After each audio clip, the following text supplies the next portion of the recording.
Today I'm meeting with Leah Harter, and without giving it away, I'm going to let her discuss, or at least tell you what we're going to talk about today. But before we do that, as we always do, would you please give everyone your contact information? Sure. I'm Leah Harter. I'm the Director of Counseling at the Christian Center of Park City, which is our overall organization is the Counseling Center of Park City. So my contact information, my phone number is 303-981-9685, and the best place to get to know all about the counseling services that we offer is to go to ccofpc.org.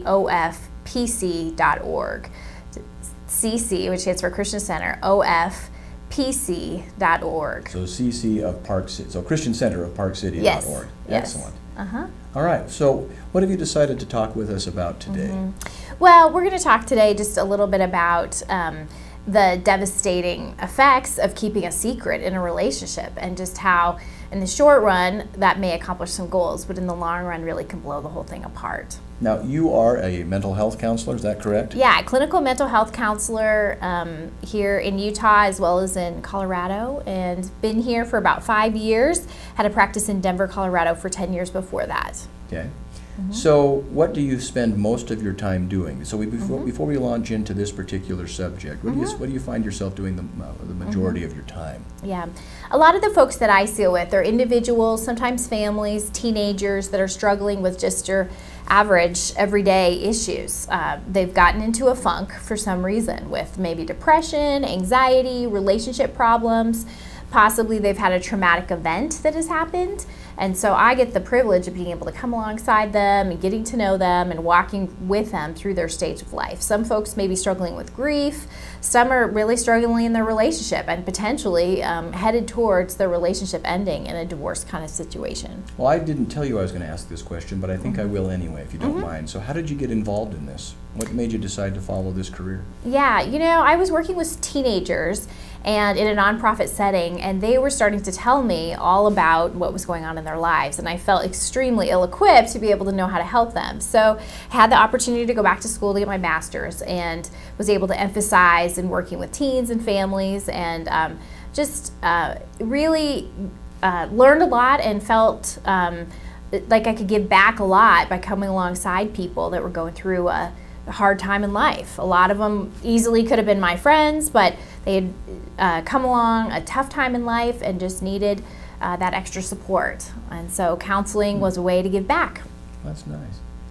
Tell us a little bit then about when you encounter, either in the course of studies or in your own experience, people who feel that it's better to hide their bad behavior from their loved ones than it is to confess. Now, we all want to keep certain secrets from people. I know people don't want to know, don't want others to know about their bad driving record, or they don't want to know about their bad employment record, or they may not want to know when they're dating. It's like, well, I've been divorced. Maybe I'll bring that up a couple of times in, or something like that. So, first of all, let's talk a little bit about the difference between privacy and withholding information that you really have no business withholding from your loved ones.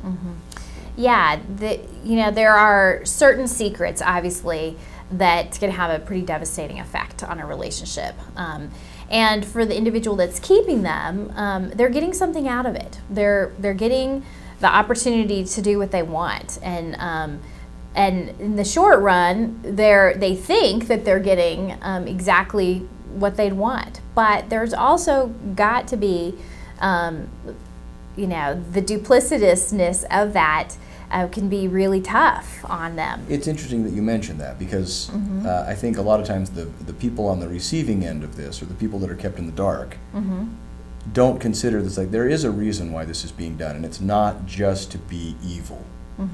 They are getting some benefit from Absolutely. Often meeting an unmet need, possibly a need that is bigger than even what their partner can meet. And so they're seeking some outside way to try to meet that need, which goes into just kind of deeper mental health issues, often trauma, often difficult things that are unresolved from the past. So do you want to start with a couple of specifics? You want to talk about substance abuse? You want to talk about infidelity? You want to talk about What are some others? Gambling or pornography. Being, Yeah. shopaholics or Yeah. gambling, pornography. What do you want to start with? Yeah, in fact, in Utah is one of the highest states for folks looking at online porn. One of the highest states for money that's put into the industry. And there is something that people are seeking in that sort of addiction.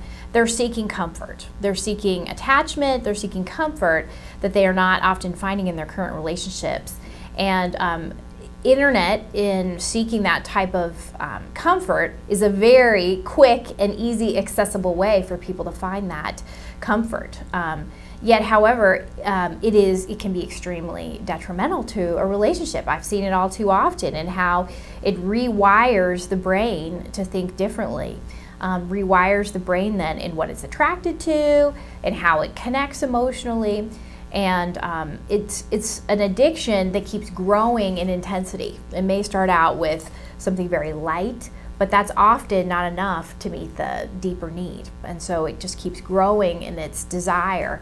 And before long, that desire, you can't just keep it a secret. A partner is going to find that out, is going to find something.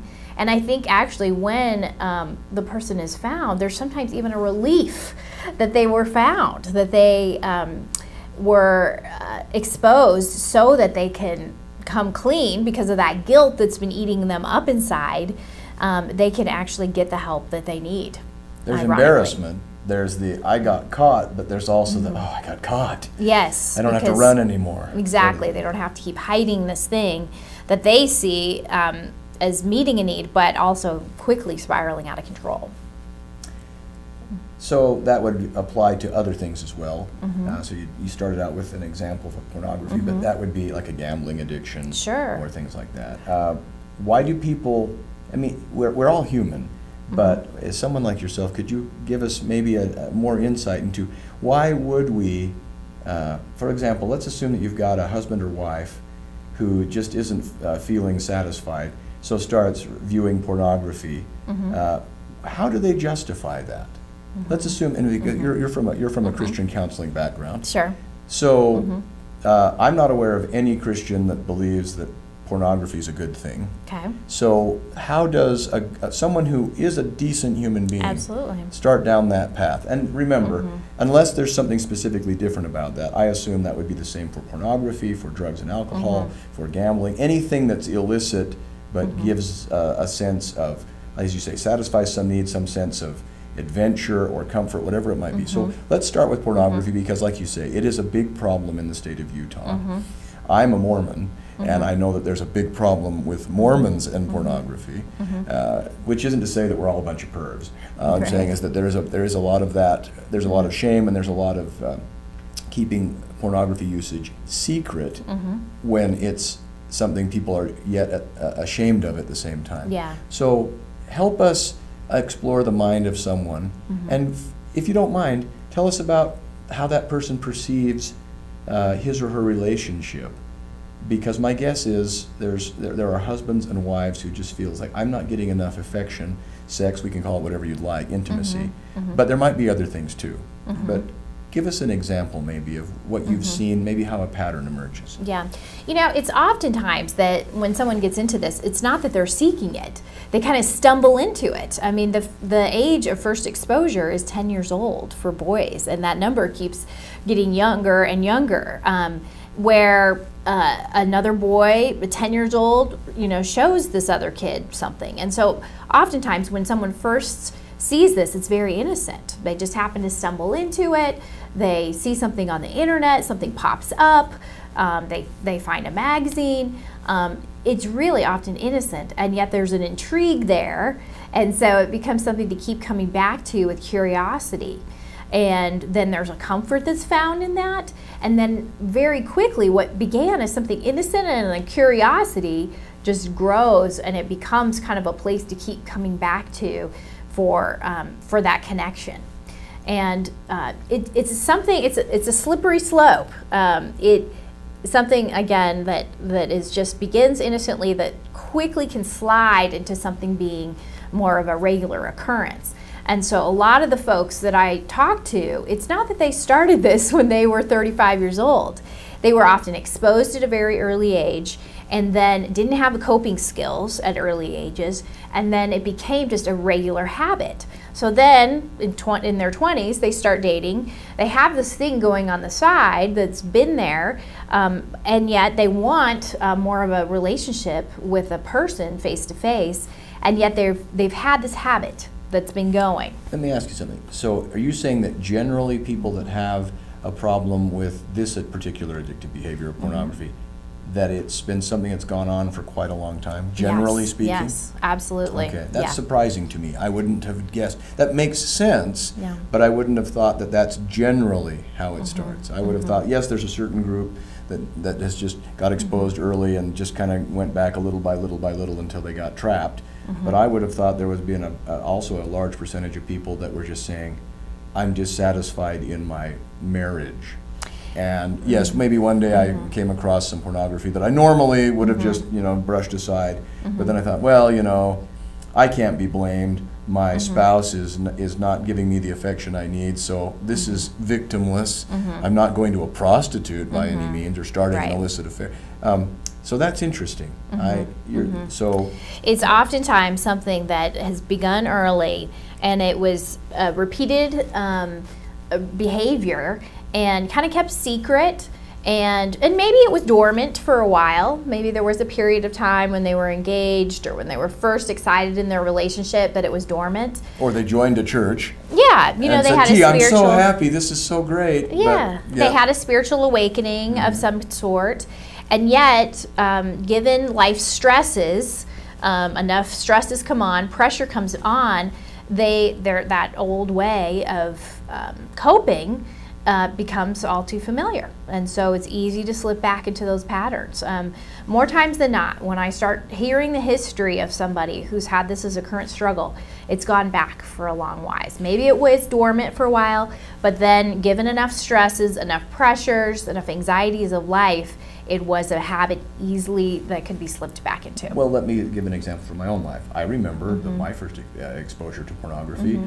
Now I'm 47, so there was no internet back when I was 10 years old. Right. But when I was probably around 10 years old, and I was out playing in the back in some field, and found a box of Playboy magazines. Now I have no idea. It was in the middle of a field, and a box of Playboy magazines. I knew what they were. Yes. It didn't take long to figure out, and. I, of course, was intrigued, as you said, but I didn't go back over and over again and look at them. I didn't take the magazines home. Okay. Now, I'm not saying that to boast about how wonderful and virtuous I am, but so what distinguished, why was I able to avoid? I mean, by the way, I love pornography. You know what I'm saying? Meaning, of course I like to look at naked women. I would say most heterosexual men like that too. But I'm also smart enough to know I might like cocaine, and I don't take cocaine either. So why is it that I was able to say, look, I can see that there's something very appealing about this, but I'm not going to touch that? What's the difference? Oh, that's a tough question. You know why? That's a really hard question. If you can give us a superficial response for now, that's fine, because we're only going to be here for a few minutes. But it would be nice to touch on that. And if that's something that does need to be examined in greater depth, that's fine. But could you just touch on that briefly? Boy, that's a big question. Why some people have that propensity to go towards it. I mean, you could definitely look at genetics. Some folks are wired more towards addictive-like behaviors, just like in alcoholism. Kind of wired in the way that the brain responds to be more captivated by something that's a repetitive activity, like pornography use or alcohol use, potentially that is. It's got to come down to the environment and what supports are around them. If someone doesn't have a lot of supports and coping skills to handle life struggles, then the tendency to get into something like that as a coping skill, as a coping mechanism, I don't know if it's a great skill, but a mechanism easily could happen. So probably just a variety of reasons why someone might and someone might not. You got to be pretty good to keep a secret like that. Yeah. I mean, it's not a skill that you should be particularly proud of, but it is something that you spent a long time honing and developing. And not a healthy coping skill in that way. Now, this is something that doesn't get a lot of discussion in the media, because the media, I just don't think, is terribly spiritual. So if you don't mind, what are some things that parents can do to protect children from destructive and addictive behavior? Don't be afraid to say, reading the scriptures and studying the gospel of Jesus Christ, if that's what you want to say. Okay. Because the fact of the matter is that as much as people don't want to talk about it, let me give you an example, and I'm sure you have many yourself. I met a guy in law school who was, and being LDS, I started law school 2 years later than most people would have. So I was an older student, but this student was even older than I was. And I noticed he wasn't an old fogey, but I could tell that he was older than I was. And so I said, his name was Darren, and I said, hey, why did you start law school when you did? And he said, well, it's interesting because for many years after I graduated from high school and got married and had a family, I was a truck driver. And I looked around and I wasn't happy with what I was doing. And I said, what do all the successful people I know have in common? And he said, they were religious. And he said, I was not. And I said, I want to take the first step to improving my situation. I'm not happy driving a truck, and I want to do more with my life than drive a truck. No offense to people who drive trucks. If you like driving a truck, that's wonderful. He did not.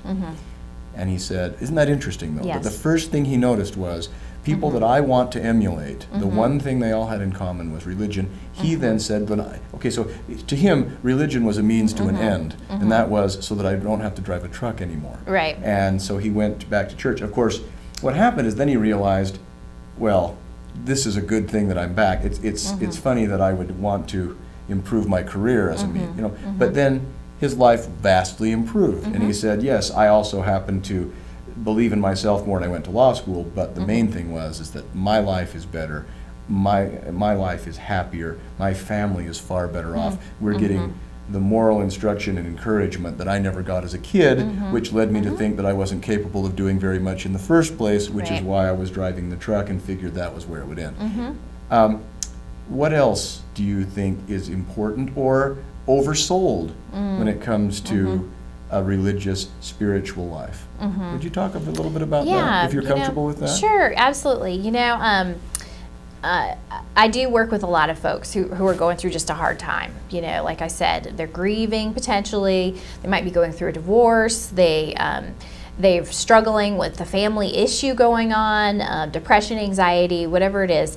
And the folks, just from an outside observation, the folks that have a faith base to come back to as a source of strength, as a source of community, seem to get through it a little bit easier.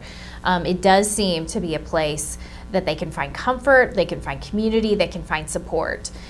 So for someone who's going through a hard time, that's one of the questions I ask is, do you have that? And not that I push it at all. Our counseling center, we see people from all different backgrounds, some that have faith, some that do not at all, some that don't believe anything.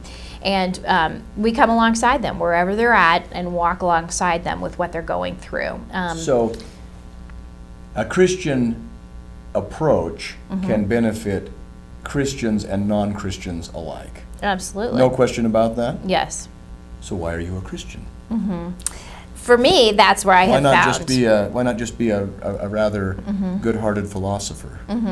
Yeah, for me, I found that to be, out of all the places that I looked at, looking at various different faith systems, it's the one that made the most sense to me. It's the one that had the foundational truth and that I saw the difference in what it made in somebody's life. So that's what it was for me. But I really respect, I have a lot of clients that, like I said, don't have that background, and totally respect them with where they're coming from and come alongside them. But aren't Christians intolerant people? Oh, let's and hope very not. Judgmental? Some may be, and unfortunately there have been many For that people have. that are watching this that Yes. aren't, either maybe were born into a faith that they never followed, Yes. or people that never really had any faith at all.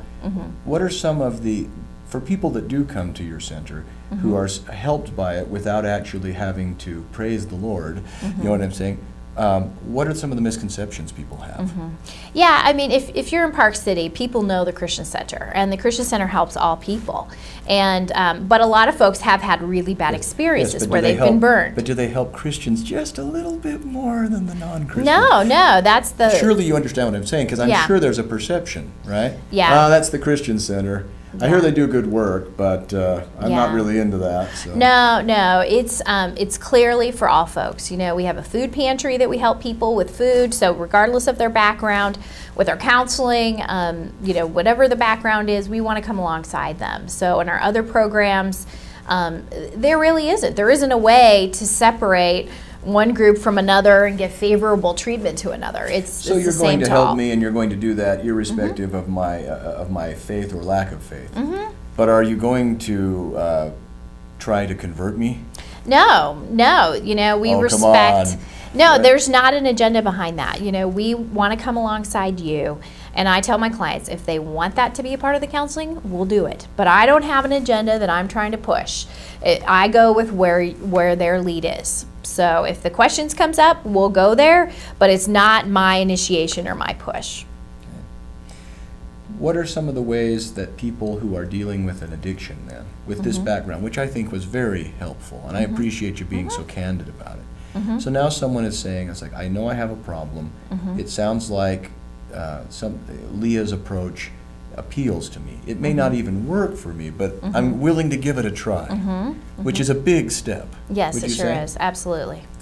Tell us a little bit briefly about what you will do. And again, every person's unique, Yes. but there's probably a pattern that emerges for the majority of people. Could you take us through the point at which somebody makes a phone call or makes an appointment, and then where they go until the point where they are no longer needing? They may still want to associate with you or with Christians or with people who like to bowl or whatever gets them back, back on track. Could you tell us a little bit about how that goes and how long that takes typically? Sure. Knowing that it can take shorter or longer, but Right. generally. Yeah.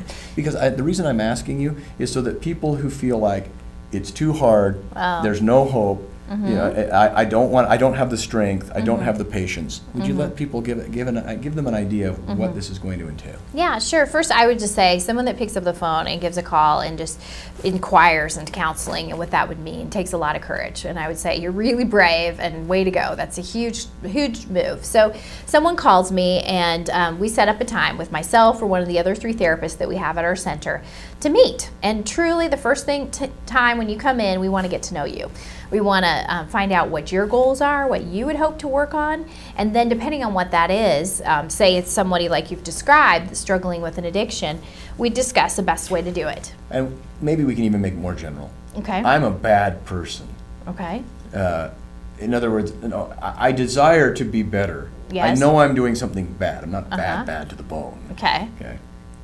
And I realize I've hit bottom, or I'm close, and I am finally willing to reach out for help, like you say. So I finally, in some cases, it may not take that much courage. It's actually just like, I don't know where else to turn. Okay. Kind of almost like who cares? How can it be? It can't be much worse than what I'm doing now. But yeah, sometimes it is. I'm not diminishing that. So they call up and decide to come in, and it's, is it confidential? Absolutely. Everything's confidential, except if somebody's talking about hurting themselves, hurting someone else, abuse or neglect. So there's those areas for anyone. We want to make sure our clients are safe. So keep that in mind, everybody. This isn't something where if you're committing a crime, No. that it's going to be reported unless because of licensing requirements. Absolutely. And things like that. It's like if you're going to say like, yes, I'm going to go out and kill that guy. It's like, well, then you'll be reported for your protection and the protection of the potential victim. But if you're having an affair, you're not going to be turned in for adultery to the DA. And if you're taking illegal drugs, Right. you're not going to get turned in for that. No. All right, so Yeah. now, okay, I'm feeling a little better about this. I don't want to be addicted to these drugs. I don't want to keep gambling or viewing pornography. I know I'm not going to get turned in by Leah and her group. Yes. I've made the call. Yes. I'm going to see you on Thursday. Okay. Now what do I do? Yeah, so I'll email you some paperwork that you can print off and fill out before you come in. And then that sounds like death. It's not that bad. Truly, most people like to have it ahead of time because then they have a chance to look at it, get their insurance information in place if they're going to use that to help with paying for the sessions. Let's talk about that for a Yeah. second. A lot of people don't realize that they have counseling as an insurance benefit through their Absolutely. insurance. And so tell us a little bit about that. Yeah. So a lot of folks in Park City specifically, they work for the resorts, and the resorts even give 3 free EAPs, what they call it, sessions. And so a lot of people have that benefit, and we meet them through that. Other folks have Blue Cross Blue Shield, Aetna, United Healthcare, different insurance companies, and that is a much more affordable way for them to be able to pay for it. We have some scholarship funds. We really don't want anyone to be excluded from counseling because of finances. So we have some scholarship So that's funds. what the paperwork's for. Yes. Trying to see how we can make this as obtainable for you as possible. Absolutely. Okay. Yep. So they receive the paperwork. They'd come in. We'd meet them in our office in the Christian Center on the 2nd floor, and then our chances is just to get to know them. You know. Before we get further down the road, I actually happen to know a few people that are like, look, I don't want there to be a paper trail. Can I come in and just pay cash? Absolutely. Because, Yep. and you understand, these are people that are good people, but they're saying, Sure. look, I don't want my enemies Yes, and they do to not want their find out about insurance. this. Yeah, I and may we be can do running for self-pay. office in the future, and I don't Yes. want to be thrown out of the race because somebody thought that I was crazy or something, when I Right. wasn't, but. Yep. They don't want to run it through their insurance, and we totally respect that. And they can go private pay, they can write cash, or they can do a credit card, whatever is easy for them. So a lot of different ways. Again, Good. we want nothing to be prohibitive of somebody being able to come in. And I'm glad that you're willing to get this granular on some of these things, because Mm-hmm. a lot of times people are saying, I like the idea of getting help, Mm-hmm. but it's so intimidating when I realize what I have to do.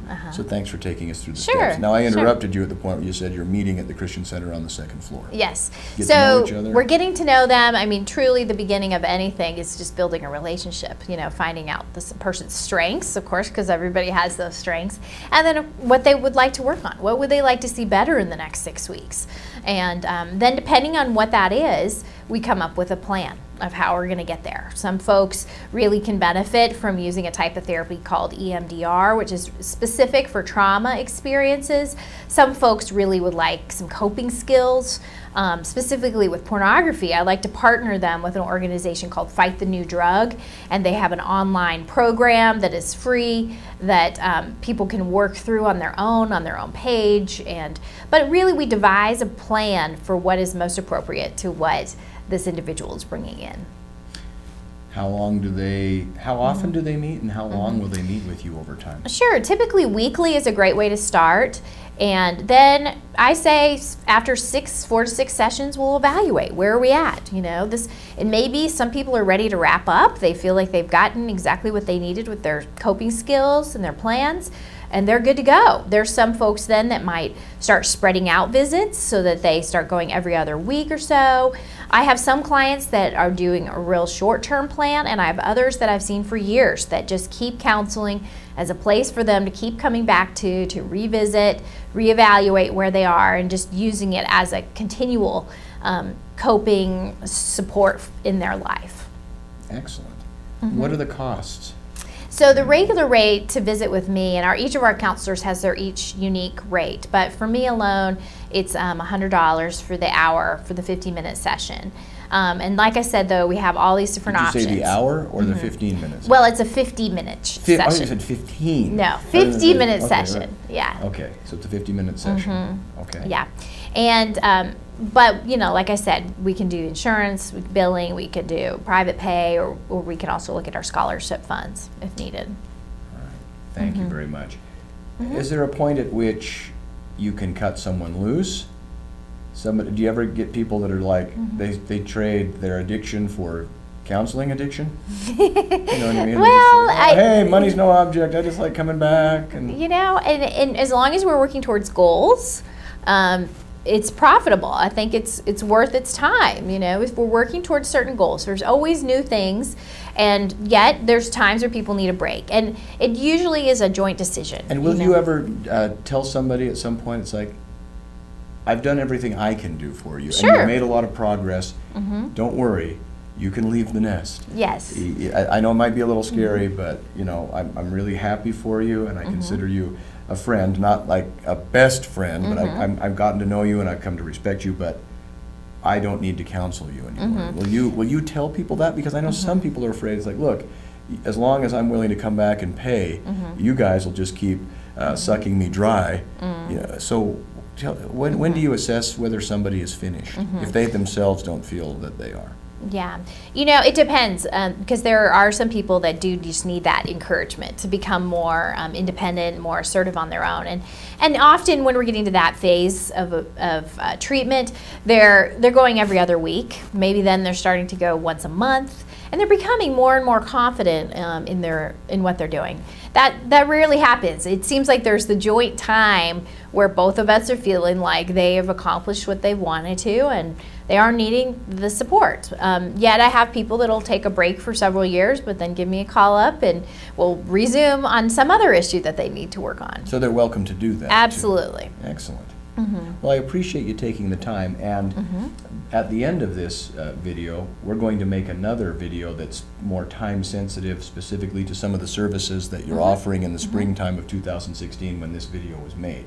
But for now, we're going to end this video so it can just stand on its own, and then we'll give you some additional information about some of the services that you're providing in the springtime, and you're going to talk a little bit about what you do throughout the year as well. Is that my understanding? Yes, great. Sure. So before we finish up, once again, please give them your contact information for everyone that would like to contact you and talk to you further, or people in your organization. Sure. So my direct contact number is 303-981-9685. But the place that you can read all about our counseling center and each of our biographies and all that is the Christian Center website. You can look up Christian Center of Park City. The web address is ccofpc.org,